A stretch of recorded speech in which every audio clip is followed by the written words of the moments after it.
Leader ने इस पर इसको कंडेम किया।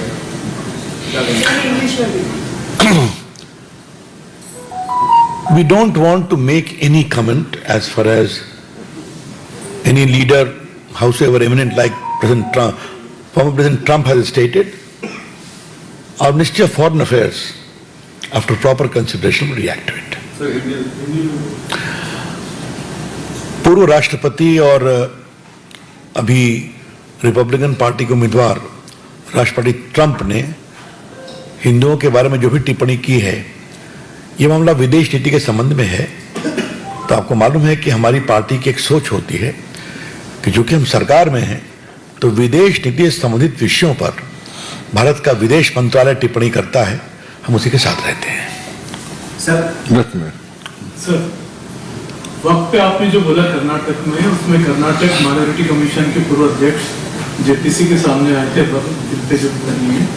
उसको उन्होंने कहा था कि कर्नाटक में वक्त की जमीन पर खुद मल्लिकार्जुन खड़गे ने पेट्रोल पंप लगाए हैं और उन्होंने जमीन पे कब्जा किया। अब जो जेपीसी के अंदर जो रिपोर्ट चलता है उस पर मैं कुछ कमेंट नहीं करूंगा। हाँ, सर, मेरा एक छोटा सा सवाल है। आपका छोटा कभी नहीं होता है, उनको जरा बोले दीजिए। Basically, there's a lot of heat on Mr. Jharkhand CM, Mr. Hemant Soren right now because in his affidavit, his age is showing something else which should not be. In last affidavit, he was 5 years back, he was 42. Today's affidavit shows him as 49. So there's a lot of heat on Mr. Hemant Soren about his age and about the information that he has submitted in his affidavit. How do you see to it? देखिए, अपने राजनीतिक अनुभव में मैंने एक बात देखी है कि नेता अपने आपराधिक चरित्र के कई मामले छुपा लेते हैं, कई बार अपनी संपत्ति भी छुपा लेते हैं। उस पर कोर्ट और आयोग ने भी टिप्पणी की है, लेकिन अपनी उम्र भी बढ़ाते और घटाते हैं, ये पहला मामला है। देखिए क्या होता है, चुनाव आयोग जो भी करना हो करेगा।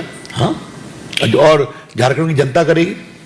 ये सर, चाइना आईएनसी को लेकर जो शिवसेना एकनाथ शिंदे की पार्टी से उम्मीदवार है, उनको लेकर अरविंद सावंत जो उद्धव ठाकरे की पार्टी के सांसद भी हैं, उन्होंने कमेंट किया है कि वो एक इम्पोर्टेड माल है और यहाँ ओरिजिनल है अमीन पटेल जो उनकी पार्टी से लड़ रहे हैं। तो उन्होंने कहा कि इस तरीके से नहीं चलेगा, यानी कि अभद्र टिप्पणी जो है वो आपने अभी वेलफेयर स्कीम्स के लिए कहा, इतना सारा कहा, बीजेपी तो अनाउंस करके जा ही रही है हर स्कीम में।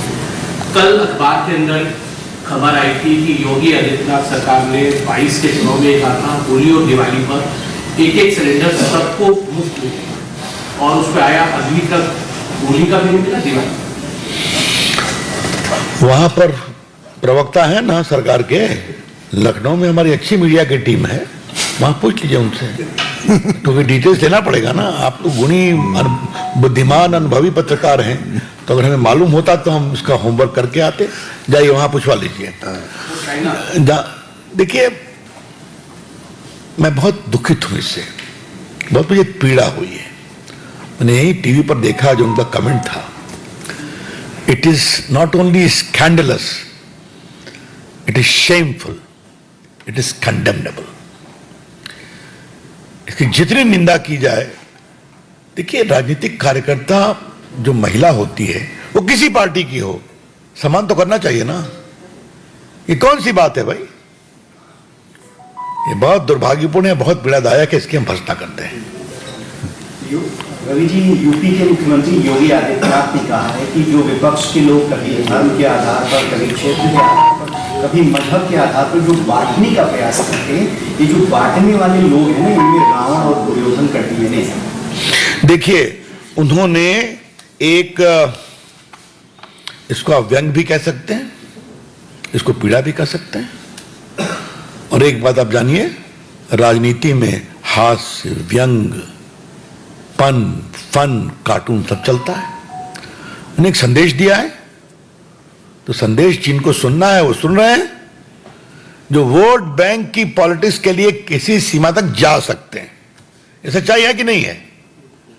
एक देश के बड़े नेता हैं, राम मंदिर के उद्घाटन को नाच गाना बोल रहे थे कि नहीं बोल रहे थे? क्या कहा जाए उनको?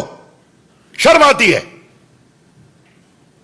इस तरह के टिप्पणी क्या किसी अन्य आस्था के बारे में वो बोल सकते हैं? उनको बोलने दिया जाएगा? बात करते हैं आप, चलिए। रविंदर भाई।